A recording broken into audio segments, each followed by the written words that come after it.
Like last week, we are again reading a word from Hebrews.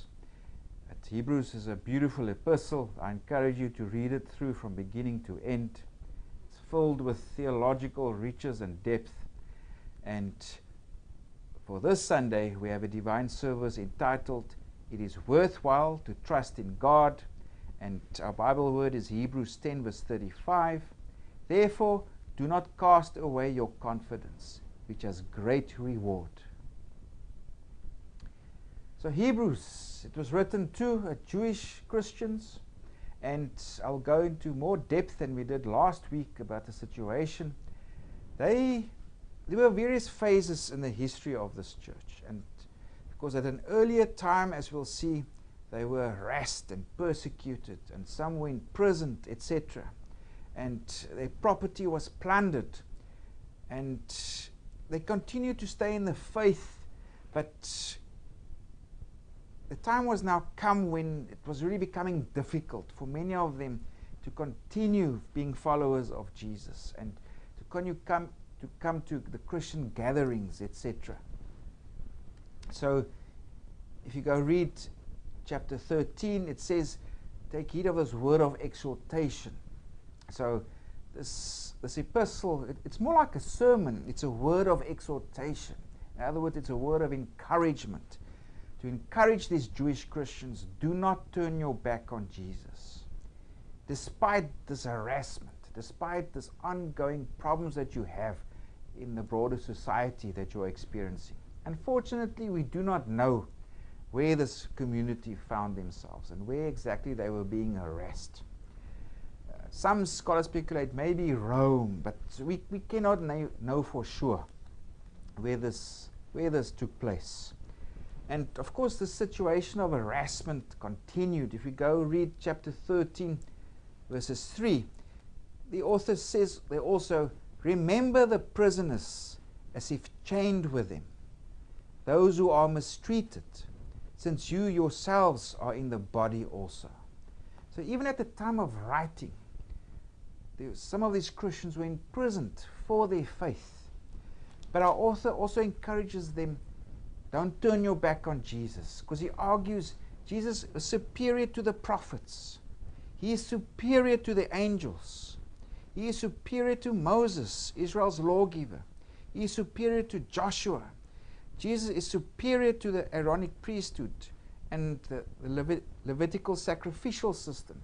Remember last week, I spoke about Jesus being the high priest.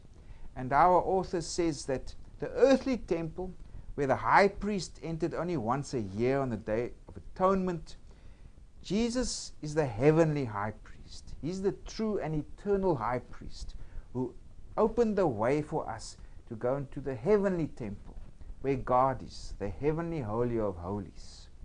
And we can be bold and have courage to go there where the God is, because Jesus is there, our high priest. That specifically we encounter in chapter 4 verses 14 to 10 verses 18, where the author explains how Jesus is superior to the sacrificial system because he brought his sacrifice once and for all. And do not turn your back on this.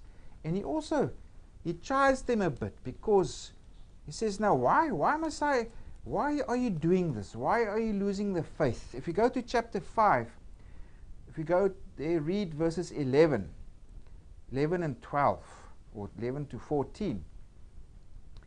"Of whom we have much to say." Here he speaks of Jesus being this high priest according to the order of Melchizedek. "Of whom we have much to say, and hard to explain, since you have become dull of hearing." So he's moaning at these Christians who are withdrawing from the Christian faith. And he goes on in verse 12, "For though by this time you ought to be teachers, you need someone to teach you again the first principles of the oracles of God. And you have come to need milk and not solid food." So he's saying, yeah, again we must feed you the basics, because you're losing your faith. You do not understand what you have in Jesus Christ. And so he's encouraging them, do not turn your back on Jesus and what he means for you. because He's superior to everything you have known before. Don't act like children. It's time to come to a mature faith now. Remain faithful. Of course, our textual unit, if you go in chapter 10, like we saw last week, he says, come with boldness or with courage to where God is in the heavenly temple. And then he gives them a word of warning about turning away from Jesus. And that is chapter 10, verses 26 to 31. He tells them, you want to now sin again? You want to trample Jesus underfoot? You want to side with those who kill Jesus? You know that what will await you because of this? Don't do this. But followed by this warning, we come now to our textual unit. That is chapter 10, verses 32 to 39. And it's a call to perseverance. So he first warns them about what will happen to them and the judgment that will come upon them if they turn away from Jesus. But now he comes with words of reassurance and comfort, telling them, you can do this. And why can they do this? And he reminds them of what they did before. If you read from verse 32, but recall the former days in which after you were illuminated, you endured a great struggle with sufferings. Now he refers to the time when they first came to the Christian faith. They also had a difficult time. In verse 33, partly while you were made a spectacle both by reproaches and tribulations, and partly while you became companions of those who were so treated. So he said, you experienced tribulations, but also you were in solidarity with those who even had rough times. You stayed faithful to each other as a community. In verse 34, for you had compassion on me in my chains. Yeah, the author is speaking to this earlier time. He himself was in prison. And these Christians, they came and visited him in prison. Remember those days, if you did not have support from family or friends, or if you could pay yourself for food, for water to drink, whatever, the ruling authorities did not give you food or water. So you had to have people to bring you food or water, or you had to pay yourself for somebody to bring it to you. Otherwise you would die. And he's saying here, at this earlier time, you had compassion on me, you came to visit me.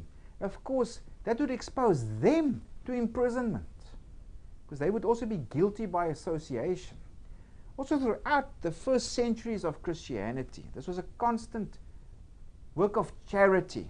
Many Christians were imprisoned by the Roman imperial authorities, but many Christians also came to their aid to bring them food, etc. Of course, also risking their own lives and also risking their own imprisonment in the process.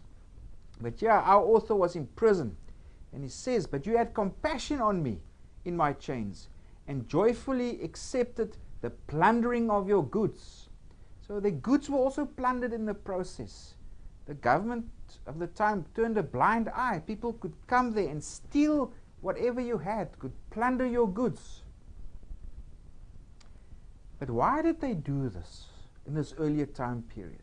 Knowing that you have a better and an enduring possession for yourselves in heaven. So he reminds them of this earlier time period. They withstood this time of tribulation, this persecution, and the plundering of their goods. They can also do it now. If we go read there, verse 35, and that's now our word for this Sunday. Therefore, do not cast away your confidence, which has great reward. Like you withstood this trial and tribulation in this earlier time period, just before or just after you became Christians, now you can do the same again. Therefore, do not cast away your confidence. You can remain faithful also in this present difficult time. In verse 36 we read, for you have need of endurance, so that after you have done the will of God, you may receive the promise. Now, our author also quotes from Habakkuk. And he specifically quotes from Habakkuk 3, verses 3 to, Habakkuk 2, verses 3 to 4. And he quotes from the Septuagint version. Now, the Septuagint version, that's not the Hebrew text of the Old Testament. The Septuagint refers to the Greek translation of the Old Testament, because many people, or many Jews of that time, they were not familiar with Hebrew. Those living outside of Palestine, they were only familiar with Greek. So the Old Testament was translated into Greek. So our author translates from this Greek Old Testament, Habakkuk 2, verses 3 to 4. And the Septuagint, or this Greek version, it speaks of a coming, or somebody who's coming. Because Habakkuk lived in the latter part of the 7th century BC. And he looked across the land, he saw the injustice and the oppression of the righteous, and he wondered now, how long is this going to take place? How long are the people going to be oppressed and experience injustice? So then God spoke to Habakkuk the prophet and said, be patient, and because your deliverance will come. And the Greek version specifically speaks of a person that will come. And if we go read there verses 37 of Hebrews, for yet a little while, and he who is coming will come and will not tarry.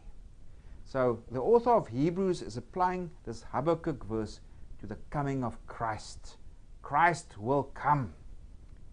And then the next verse, he adapts also again Habakkuk, or this Greek version, to the condition of believers of his time. He says, now the just shall live by faith.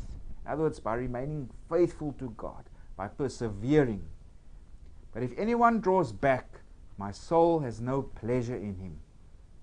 So there is the characteristic of the faithful is described, but also there's a threat of divine judgment here. Those who draw back, they are those who displease God. And of course, the last verse, but we are not of those who draw back to perdition. So the author is confident. He's saying, like, remember that past time?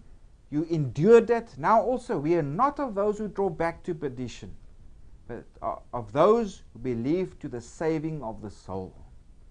So our textual unit is a call to endurance, to remain faithful to their status as followers of Jesus, despite this ongoing harassment and imprisonment and tribulations that they are experiencing from people in the surrounding social context.